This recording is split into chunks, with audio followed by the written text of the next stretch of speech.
തൃശൂരിൽ കോൺഗ്രസ് നേതാവിന്റെ വീട്ടിൽ അർദ്ധരാത്രി പോലീസ് അതിക്രമിച്ചു കയറി ഭീഷണിപ്പെടുത്തിയെന്ന് പരാതി.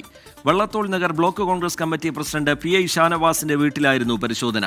പോലീസും ഷാനവാസും തമ്മിലുള്ള തർക്കത്തിന്റെ ദൃശ്യങ്ങൾ 24-ന് ലഭിച്ചിട്ടുണ്ട്.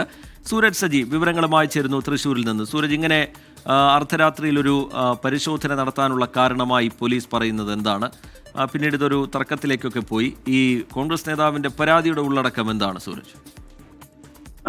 ക്രിമിനൽ പശ്ചാത്തലമുള്ളവരുടെ വീടുകളിൽ ഈ പരിശോധന നടത്തുന്നതിന്റെ ഭാഗമായാണ് ഈ ഷാനവാസിന്റെ വീട്ടിലും എത്തിയതെന്നുള്ളതാണ് പോലീസ് പറയുന്നത്. പക്ഷേ ജനപ്രതിനിധിയും അതോടൊപ്പം പൊതുപ്രവർത്തകനുമായ തന്റെ വീട്ടിൽ അർദ്ധരാത്രി എത്തിയതിലാണ് ഈ ഷാനവാസ് പോലീസിനോട് ഈ തർക്കിക്കുന്നതിന്റെ ദൃശ്യങ്ങളാണ് ഇപ്പോൾ പുറത്തു വന്നിരിക്കുന്നത്. അതിൽ ഷാനവാസ് ചോദിക്കുന്നുണ്ട്, താൻ ഒരു ജനപ്രതിനിധിയാണ്, തന്റെ ഫോൺ നമ്പർ അടക്കം പോലീസിന്റെ കയ്യിലുള്ളതാണ്, ഈ രാത്രി വീട്ടിലെത്തുന്നതിന് പകരം ഫോണിലെങ്കിലും വിളിച്ചറിയിച്ചുകൂടായിരുന്നോ വരുന്ന കാര്യം എന്ന് ചോദിക്കുന്നുണ്ട്. പക്ഷെ പോലീസ് ഷാനവാസിനോട് കയർക്കുന്നുണ്ട്.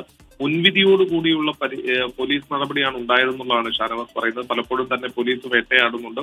ഇതിന്റെ ഭാഗമായുള്ള രാഷ്ട്രീയ വൈരാഗ്യത്തിന്റെ പേരിൽ പോലീസ് നടത്തിയ നീക്കമാണ് ഇപ്പോഴത്തെന്നും ഷാനവാസ് കുറ്റപ്പെടുത്തുന്നു. പ്രത്യേകിച്ച് ഇന്നലെ CPM-ന്റെ ഒരു സഹകരണ ബാങ്കുമായി ബന്ധപ്പെട്ടുകൊണ്ട് ഷാനവാസ് നടത്തിയ ചില പ്രതികരണങ്ങൾ, ഈ പ്രതികരണങ്ങളെ തുടർന്നുള്ള രാഷ്ട്രീയ പകപോക്കലാണ് രാത്രി ഈ പോലീസിനെ വീട്ടിലേക്ക് അയച്ചുള്ള നടപടി എന്നുള്ളതാണ് ഷാനവാസ് വിമർശനമായി ഉന്നയിക്കുന്നത്. എന്തായാലും സംഭവത്തിൽ ഉന്നത പോലീസ് അധികൃതർക്കടക്കം പരാതി നൽകാനുള്ള നീക്കത്തിലാണ് ഈ കോൺഗ്രസ് നേതാവായിട്ടുള്ള ഷാനവാസ് ഇപ്പോൾ ഉള്ളത്.